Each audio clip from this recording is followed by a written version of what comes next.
बच्चों, हमने प्रश्न संग्रह 2.1 देखा है, उसके सारे सवाल भी किए हैं। आगे हम समांतर रेखाओं का गुणधर्म देखेंगे। इसमें समांतर रेखाओं के गुणधर्म हमने देखे थे कि जब दो रेखाएं समांतर होती हैं तो कई प्रकार के कोणों की जोड़ियां सर्वांगसम होती हैं। जैसे अंतः कोणों की जोड़ियां संपूरक होती हैं, संगत कोणों की जोड़ियां सर्वांगसम होती हैं, एकांतर कोणों की जोड़ियां सर्वांगसम होती है। ये सब कब होता है? जब दो रेखाएं समांतर होती हैं। इन गुणधर्मों को हमने देखे हैं और उसको सिद्ध भी किए हैं। तो आगे भी आओ जाने में हमें क्या देखना है? समांतर रेखाओं का गुणधर्म का उपयोग देखना है। इसमें एक प्रमेय, महत्वपूर्ण प्रमेय दिया गया है जिसमें त्रिभुज के तीनों कोणों के मापों का योगफल 180 अंश होता है, ये सिद्ध करना है।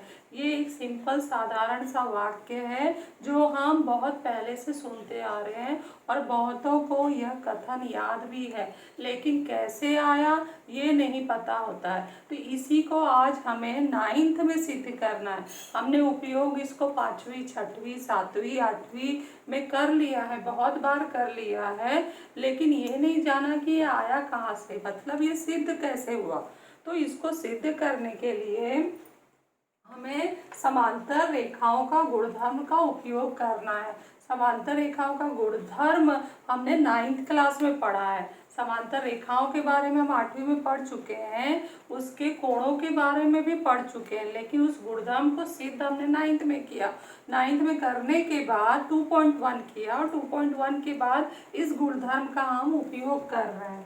ठीक है, तो प्रमेय देखा, सबसे इम्पोर्टेंट प्रमेय है, किसी भी त्रिभुज के तीनों कोणों के मापों का योगफल 180 अंश होता है। ठीक है, इसमें अब तुम्हें सिद्ध करना है, तो ये एक प्रकार का सशर्त कथन के रूप में नहीं है, तो सशर्त कथन के रूप में हमें ही बना लेना है और इसमें दत्त और साध्य बांट लेना है। तो क्या हो सकता है यहाँ पर कि यदि दी गई आकृति कोई त्रिभुज है तो तीनों कोणों के मापों का योगफल 180 अंश होता है। ये हम पहले पाठ में सीख चुके हैं कि कैसे हम साधारण से वाक्य को सशर्त कथन में बदल देते हैं। तो यहाँ कोई लिखने की जरूरत नहीं है, मौखिक ही मन में बोलो और उसके एक भाग को दत्त मान लो और दूसरे भाग को साध्य। तो के बाद जो होता है वो साध्य और जो पहले यदि के बाद होता है वह दत्त हो गया। तो यहाँ मैं क्या बोली, यदि दी गई आकृति त्रिभुज जो हो तो दी गई आकृति त्रिभुज है तो एक सिंपल सा त्रिभुज बना लेना है, त्रिभुज एबीसी, और दत्त में लिख लेना है कि त्रिभुज एबीसी कोई एक त्रिभुज है, त्रिभुजाकार आकृति है, तत्त में लिख लिया। उसके बाद तो उनके कोणों के मापों का योगफल 180 अंश होता है। त्रिभुज के 3 कोण होते हैं, तो इस त्रिभुज में 3 कोण कौन सा है? कोण ए, कोण बी और कोण सी। 3 कोण है लेकिन इनका पूरा नाम लिखा गया है, तो कोण ए मतलब कोण बी ए सी, कोण बी बी मतलब ए बी सी, और कोण ए सी हमने यहाँ लिखा है, तो कोण सी का पूरा नाम क्या होगा? कोण ए सी बी। तीनों कोणों का योगफल बराबर होगा 180 अंश। ये हो गया हमारा साध्य। अब इसे सिद्ध करने के लिए समांतर रेखाएं इसमें दिखनी चाहिए, क्योंकि हमने हेडिंग डाला है कि समांतर रेखा के गुणधर्म के उपयोग से करना है। तो हम क्या करेंगे, यह भाग हम रचना करेंगे। तो हम इसमें रचना करते हैं, बिंदु ए से रेखा पी क्यू पहले बना लेते हैं, फिर मैं रचना में लिखवाती हूँ। तो आप लोग भी इस त्रिभुज को बनाकर ऐसा रचना करो, बिंदु ए से रेखा पी क्यू इस प्रकार खींचो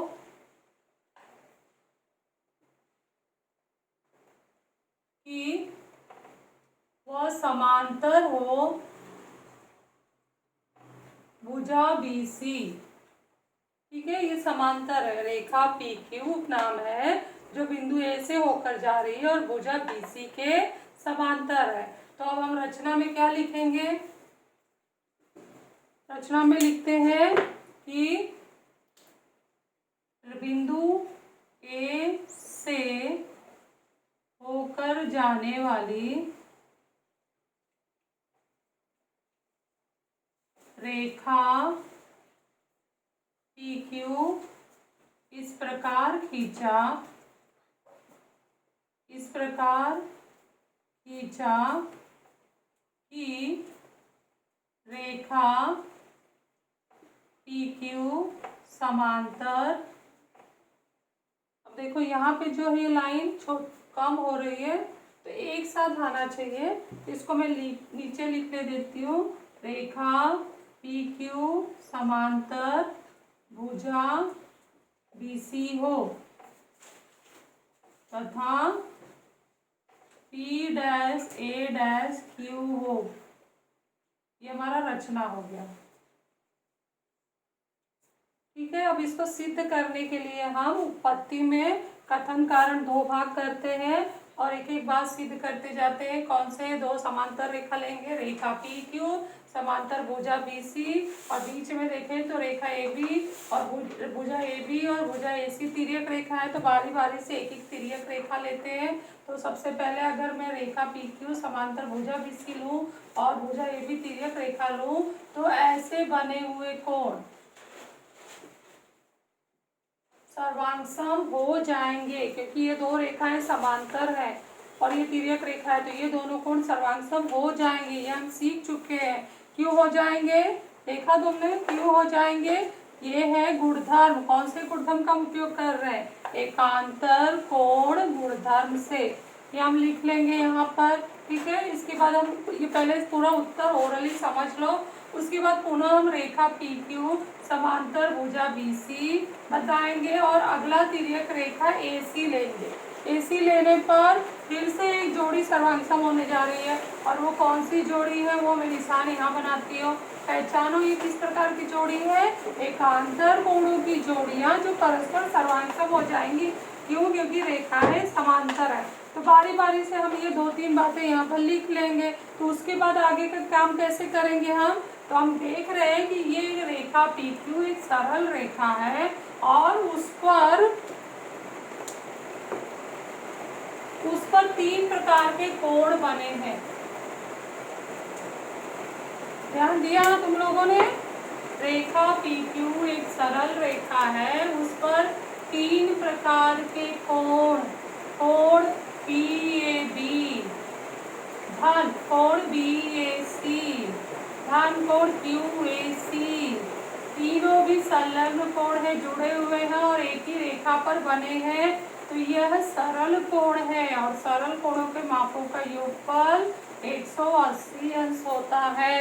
एक ही युगल कोण में दो कोणों की जोड़ियां होती हैं, सरल कोण में कई कोणों की जोड़ियां होती हैं जो एक ही रेखा पर बने होते हैं। तो हम क्या करेंगे? इन दो वाक्य को लिखने के बाद ये लाइन लिखेंगे, ये तीनों कोणों को जोड़कर 180 के बराबर करेंगे। उसमें पहला वाला कोण इस कोण के बराबर है, तो पहले कोण की जगह पे ये कोण बी रख देंगे।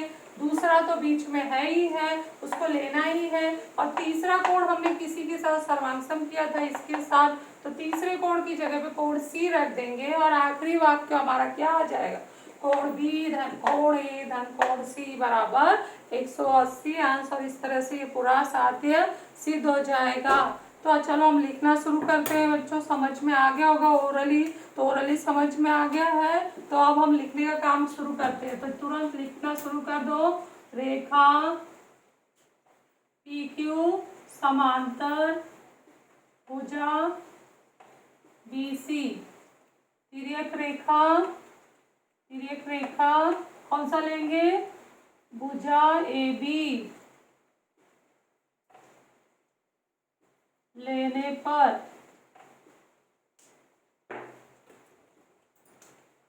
कौन सा कोण सर्वांगसम हो रहा है?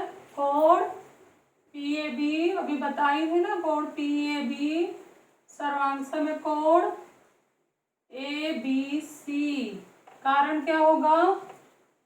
एकांतर कोण गुणधर्म से।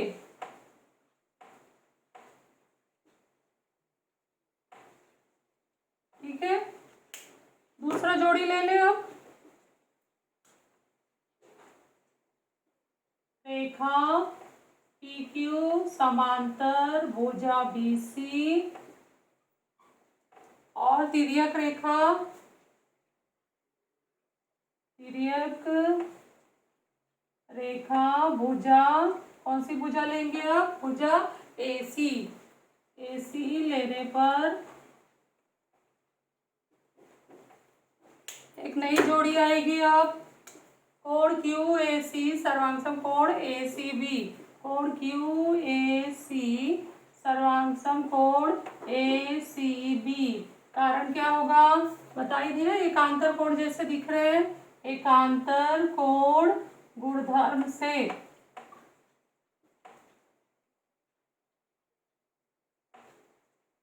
ठीक है, एकांतर कोण गुणधर्म से ये आ गया पॉइंट।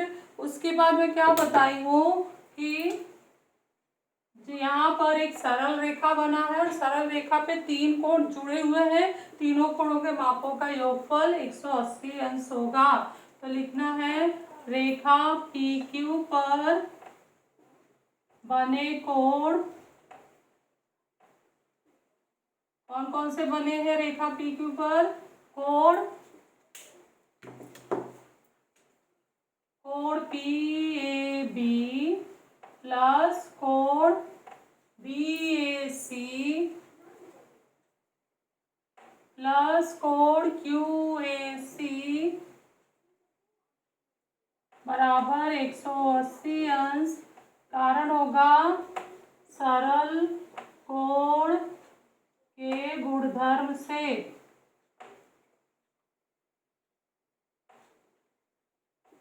ठीक है, अब नंबर 4 पर कोण PAB, कोण PAB जो है, BAC तो हमारे साध्य का कोण है, PAC दोनों यहाँ पे देखो ये BAC है, और यहाँ पर जो दिख रहे कोण QAC, ये दोनों को बदलना है। ये दोनों को बदलने के लिए नंबर 1 और नंबर 2 का कारण का उपयोग करेंगे। तो कोण PAB की जगह पर, इसलिए PAB की जगह पे क्या लिखेंगे? कोण ABC, ABC प्लस कोण BAC हम नहीं चेंज कर रहे हैं तो ऐसे ही रखे, प्लस कोण QAC जो है वो किसके बराबर हो रहा है? दूसरे कथन में देखो, कोण ACB बराबर 180 अंश। कारण क्या लिखोगे? 1, 2 और 3 से। देखा, ये हमारा साध्य आ गया है, ABC BAC ACB बराबर 180 अंश। इस तरह से ये हमारा साध्य सिद्ध हो गया। आप लोगों को ये समझ में आ गया होगा, बहुत ही महत्वपूर्ण कथन है, अधिकतर उपयोग होता है। तो इसका जो पूरा दिया गया है अच्छे से एक बार देख लो, स्क्रीनशॉट ले लो और लिख लो।